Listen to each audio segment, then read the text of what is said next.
Bonjour, Jacques Ledouigou, chef d'équipe jardinier donc au domaine de Trévarès, chemin du patrimoine en Finistère. Donc je vais vous parler des problèmes techniques qui sont apparus sur le bassin de la chasse donc de Trévarès dans le cadre de la réflexion de la mission Stéphane Bern. Donc nous sommes donc dans le bassin dédié à la chasse par James de Kerjigui au début du siècle, où prône majestueusement un très beau sanglier en bronze. Ce bassin donc, a une longueur de 80 mètres sur 10 mètres de largeur avec une capacité de 850 mètres cubes d'eau. Cette eau est captée donc, dans des sources voisines.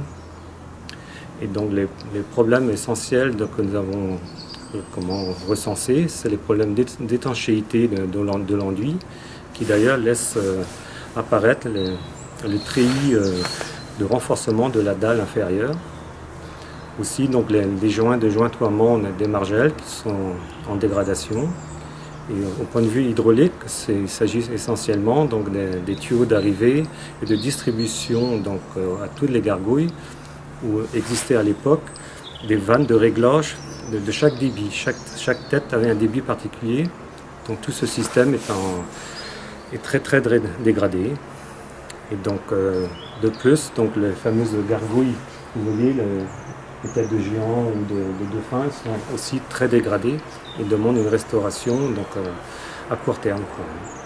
De plus, donc, l'évacuation du bassin se fait par des aqueducs souterrains en schiste qui sont pour une partie obstrués, qui nécessiteraient donc aussi une intervention. Donc tous ces travaux se feront donc, certainement dans peu de temps, donc pilotés par le conseil départemental du Finistère, et permettra donc au château de Trévarès de refléter à nouveau son image majestueuse à sa surface.